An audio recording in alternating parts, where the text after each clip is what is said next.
ये कहानी हिमालय के घने जंगल की है। वहाँ एक बिल्लू बिल्ला रहता था जिसे अपनी ताकत और अपनी फुर्ती पर बड़ा ही घमंड था। वो अपने आगे किसी को भी गिनती में नहीं लेता था। छोटे मोटे पक्षियों को तो वो यूँ ट्रीट करता है कि मानो वो ही जंगल का राजा हो, और करे भी क्यों ना। जंगल का राजा भी अंदर ही अंदर कहीं न कहीं उस बिल्लू बिल्ला से डरता था, और जब राजा किसी से डरता हो तो प्रजा की तो बात ही क्या। बिल्लू बिल्ला के इस रवैये से पूरे जंगल के सारे पक्षी दुखी थे। कई पक्षी उसे समझाने की कोशिश भी करते, पर वो कभी भी किसी की सुनता नहीं था। यहाँ तक कि उसकी बचपन की दोस्त टुनटुनी चिड़िया भी उसे समझाने की कोशिश करती है। यार बिल्लू, देख यार, स्कूल के दिनों की बात और थी। अब मुझे बिल्लू नहीं, बिल्लू बिल्ला का आदर, और पूरे जंगल में ना अपनी इज्जत है, इज्जत। इज्जत नहीं, सभी डरते हैं तुझसे। मेरी बात मान, अब ये लड़ना झगड़ना छोड़ दे, इसमें कुछ नहीं रखा है। तेरी तरह मैं डरपोक नहीं हूँ, शर्म आनी चाहिए तुझे। मेरी दोस्त होकर भी मेरी तरह ठाठ से नहीं रहती, डरपोक कहीं की। तब तक आप लोग कमेंट में बताएं 90 + 90 कितने होते हैं। ये डर नहीं है यार, रिस्पेक्ट है, सामने वाले के प्रति आदर है। आदर नहीं, ये अपने डर को छुपाने का बहाना है। अरे यार, तू मेरी बात समझने की कोशिश कर। नहीं समझना है मुझे, और आगे से समझाना भी मत, वरना तेरी और मेरी दोस्ती खत्म। बिल्लू बिल्ला पर किसी की भी समझाने का कोई भी असर नहीं होता था। यहाँ तक कि अपने घमंड में उसने अपनी बचपन की दोस्त टुनटुनी चिड़िया से भी लड़कर दोस्ती तोड़ दी थी। वो अपने को समझाने वाले और सलाह देने वाले को पसंद नहीं करता था। उसे तो सिर्फ उसे सलाम करने वाले पसंद थे। जो भी रास्ते में मिलता उससे सलाम करता, जो उससे सलाम नहीं करता उससे वो जबरदस्ती सलाम करवाता। क्यों बे, सलाम मारने के लिए तेरे हाथ टूट गए हैं क्या?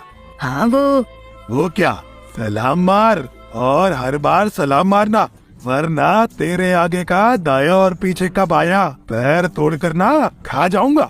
ना चल पाएगा ना घिसट पाएगा।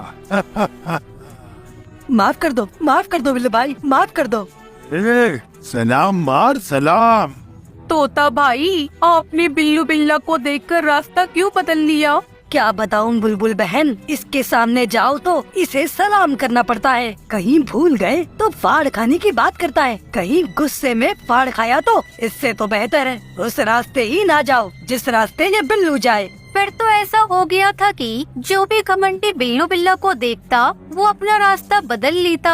कोई भी उससे उलझना नहीं चाहता था, ना बहस करना चाहता था। जबकि बिल्लू बिल्ला था कि जिस पर नजर पड़ जाती जबरदस्ती उसके सामने पहुंच जाता और उसे खुद को सलाम करने को बोलता। उसे इतना घमंड हो गया था कि एक दिन उसके बचपन की दोस्त टुनटुनी चिड़िया उसे मिल गई तो वो उससे भी बोल पड़ा।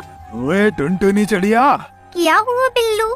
माना कि तू मेरी बचपन की दोस्त है, पर ये मत बोल कि इस जंगल में जिसे भी रहना है, जिसे भी मेरे सामने से गुजरना है, मुझे सलाम मारे बगैर नहीं गुजर सकता।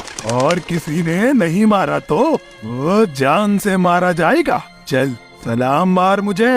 अरे मैं तो तुम्हारी बचपन की दोस्त हूँ।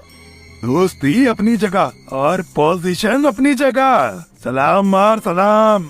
बिल्लू बिल्ला की बचपन की दोस्त टुनटुनी चिड़िया को उसका ये रवैया बिल्कुल भी पसंद नहीं आया था, मगर वो उसे कैसे समझाए। वो था कि अपने घमंड की आगे किसी को सुनने को ही तैयार नहीं था। ये सिलसिला काफी दिनों तक चलता रहा। ऐसे में एक दिन बिल्लू बिल्ला को बाज का बच्चा रास्ते में मिल गया। बाज के बच्चे, सलाम मार मुझे। क्यों भाई? तुझे तेरे माँ बाप या जंगल के किसी ने बताया नहीं? मैं बिल्लू राजा हूँ, बिल्लू राजा। मेरे मम्मी पापा भी मुझे राजा कहते हैं, तुम मुझे सलाम मारो। सारा जंगल मुझे सलाम मारता है और मैं तुझे सलाम मारूं? हाँ? घमंडी बिल्लू बिल्ला को गुस्सा आ गया और उसने अपने खतरनाक दांत बाज के बच्चे में गड़ा दिए। दांत इतनी जोर से गड़ी कि बेचारा बाज का नन्हा सा बच्चा दर्द से चिल्लाता हुआ वहाँ से भागता हुआ अपने माँ बाप के पास पहुँचा। तो उसकी बात सुनकर उसके बाप को गुस्सा आ गया और वो बुरी तरह चिल्लाता हुआ बिल्लू बिल्ला को सबक सिखाने निकल पड़ा। कुछ ही आगे जाकर बाज को बिल्लू बिल्ला मिल गया। क्यों बे बिल्लू बिल्ला, तूने मेरे बच्चे को काटा है? तमीज से बात करो, हाँ, मैंने काटा। उसने मुझे सलाम नहीं मारा था। ले, मैं सलाम मारता हूँ तुझे।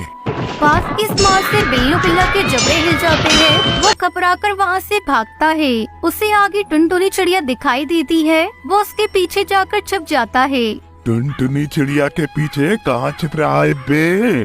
आज हर हाल में तेरे जबड़े और दांत टूटने ही हैं।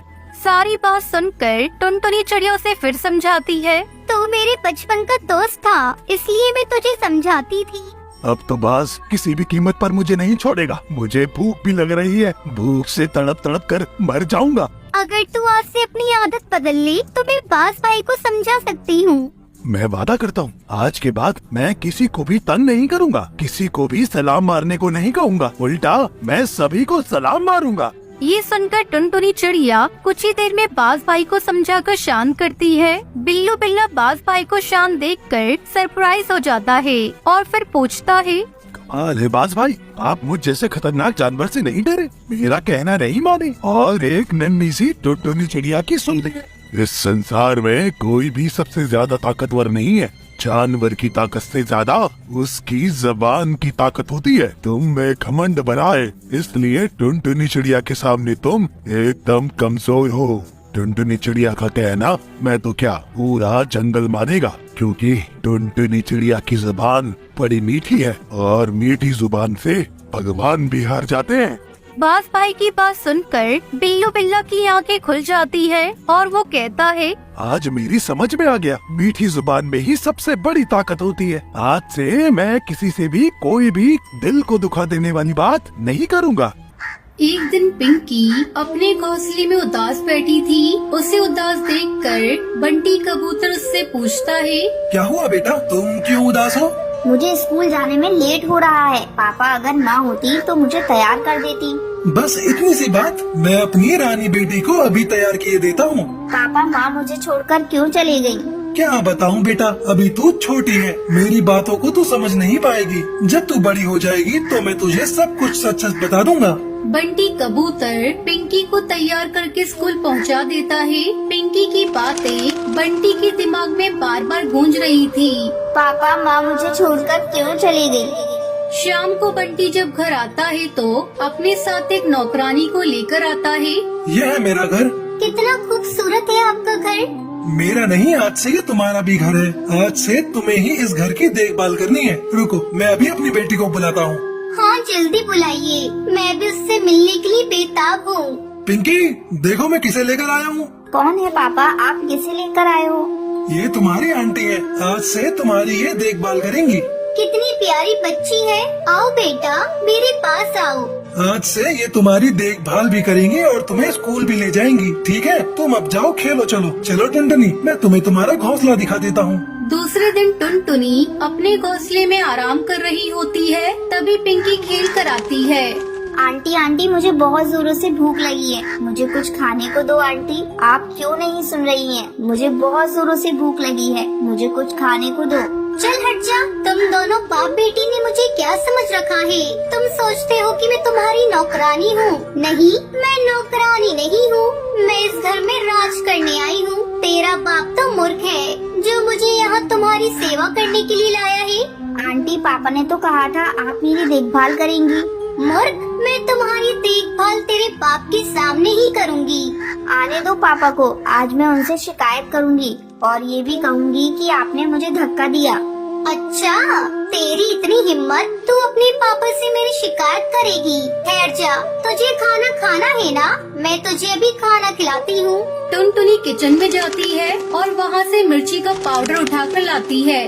ले खा तू, तुझे भूख लगी है ना? खा ले, जी भर कर खा ले।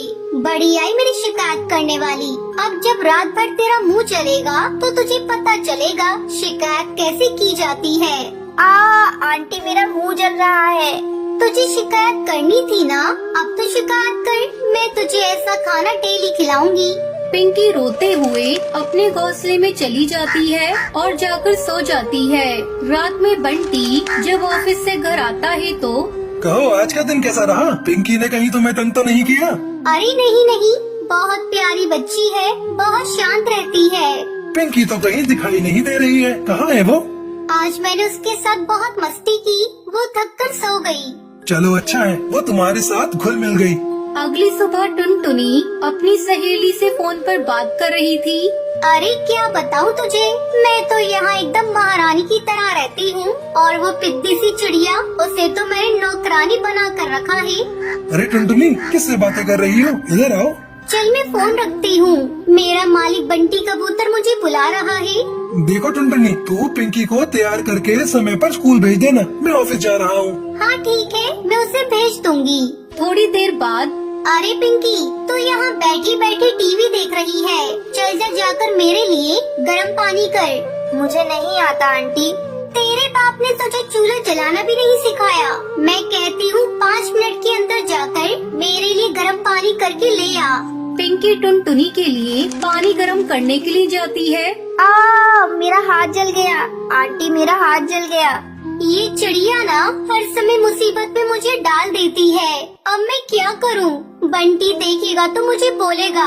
बंटी कबूतर काम से घर आता है। जब वो पिंकी के रोने की आवाज सुनता है तो दौड़ा दौड़ा किचन में जाता है। पिंकी, ये तूने क्या किया? तेरा हाथ कैसे जल गया? टुनटुनी, तुम क्या करती रहती हो? मैं तो तुम्हें पिंकी की देखभाल करने के लिए लाया था, तुम अभी के अभी मेरे घर से निकल जाओ। बंटी टुनटुनी को घर से निकाल देता है और पिंकी चिड़िया टुनटुनी के अत्याचार से बच जाती है। हमारी कहानी यही समाप्त होती है। कहानी सुनने के लिए बहुत बहुत धन्यवाद। अपने मन के भाव नीचे कमेंट्स बॉक्स में जरूर लिखें और वीडियो को लाइक और मित्रों के साथ शेयर अवश्य करें। और यदि आपने हमारा चैनल अभी तक सब्सक्राइब नहीं किया है तो चैनल को सब्सक्राइब जरूर करें। आपका दिन शुभ हो और फिर मिलते हैं एक नई कहानी के साथ। धन्यवाद।